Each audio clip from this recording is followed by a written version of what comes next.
حضرت عمر दिन को तख्ते हुकूमत पे बैठते थे और उनका तख्त को सोने जबरजद का नहीं था, मस्जिद नबवी की चटाई थी और सारा दिन वहां बैठ के लोगों की बातें सुनते। और जब रात के अंधेरे गहरे होते उमर भेष बदल के मदीने की गलियों का गश्त करते। कहा तुम्हारे घर से धुआं निकल रहा है और बच्चे रो रहे हैं, उनको खाना क्यों नहीं देती? कहने लगी उमर की जान को रो रही। उमर के पांव तले से जमीन निकल गई। कहा क्या हुआ? कहा 3 दिन से हमारे यहाँ खाने के लिए कुछ नहीं है।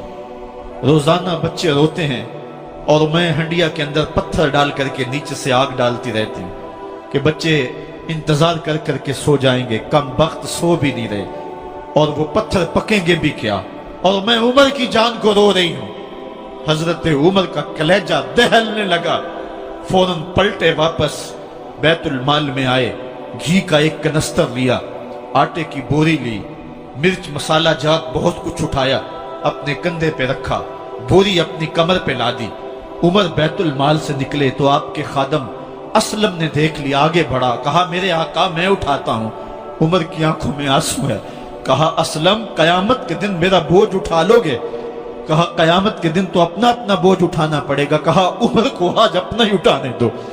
हजरत उमर वो घी का कनस्तर और वो आटे की बोरी सर पे उठाए हैं और उस खातून के घर जाते हैं और दस्तक देते हैं। वो जब देखती है उसकी जान में जान आ जाती है। कहा जल्दी जल्दी आटा गूंदो, और उमर सब्जी काटने लग जाते हैं। हजरत उमर रज़ी अल्लाह ताला अन्हो सब्जी तैयार कर देते, उधर आटा गुंद जाता है और फिर ऊपर चूल्हा रखा जाता है, चूल्हे के अंदर आग रखी जाती है, वो खाना पकाने लगती है, आग बुझती है। तारीख ने लिखा है आग बुझने लगती है, उमर झुक करके फूंके मारता है। उमर झुक झुक के फूंके मारता है। खाना पक गया और बच्चों के सामने खाना रख दिया, बच्चे खा रहे हैं। अब बच्चे रो रो के निढाल हो चुके थे। हजरत उमर अपने हाथों को और अपने घुटनों को और अपने पांव को जमीन पे लगा के, जिस तरह बकरी का बच्चा चलता है वेड़े के अंदर, कभी इधर चलते हैं कभी इधर चलते हैं, ताकि बच्चे मुझे देख के खुश हों और दिल में कहते उमर जितना रुलाया है अब इतना हंसाना भी पड़ेगा। तो कभी उमर अमीरुल मोमिनीन, ये मैं किसी आज के जो है वो लोगों के वोटों पे मुंतखब होने वाले हुक्मरान की कहानी नहीं सुना रहा, मैं उस उमर की कहानी सुना रहा हूं जो 23 लाख मुरब्बा मील का हुक्मरान है, आधी दुनिया का बादशाह है। हजरत उमर जो है जिस तरह बकरी का बच्चा चलता है, इस तरह अपने हाथ और अपने घुटने जमीन पे टेक करके जो है वो इस तरह चलते हैं। बच्चे उमर को देख के मुस्कुराते हैं। जब बच्चे मुस्कुराने लगे तो हजरत उमर ने उस खातून से कहा बुढ़िया उमर को माफ कर दे। उसने कहा तू इतनी हमदर्दी क्यों करता है?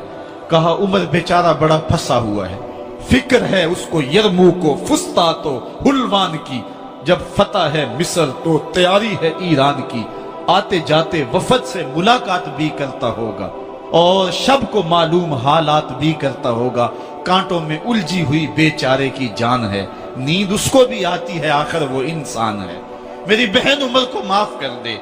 उसने कहा ना ना उमर की बात मेरे सामने न कर, कयामत का दिन होगा, उमर का गिरेबान होगा और मेरा हाथ होगा। जब उसने ये बात कही तो उमर बर्दाश्त न कर सके, बच्चों की तरह बिलक बिलक कर रोने लगे। कहा वो बदनसीब उमर तेरे सामने है, आज ही कहला जो कहना है, कयामत के दिन मुझे माफ रखना। उसने कहा तू उमर है? कहा बदनसीब उमर तेरे सामने खड़ा हूं। मेरे उमर कहते हैं अगर दजला के किनारे एक बकरी का बच्चा भी प्यासा मर गया उसका हिसाब भी उमर से लिया जाएगा। हजरत उमर निकले यरूशलेम में, एक ऊंट है एक गुलाम है, कभी वो सवार होता है कभी आप बारी मुकर्रर की है। जब करीब पहुंचे यरूशलेम के तो उमर की बारी नकेल पकड़ने की और गुलाम की बारी ऊपर सवार होने की आ गई। गुलाम ने कहा आका मैं मर्जी से अपनी बारी छोड़ता हूं, आप आ जाएं, दुश्मनों के मफतूहा इलाके में आ रहे हैं, ताजा ताजा इलाका फतह हुआ है, इस्लाम की शान व शौकत जाहिर हो।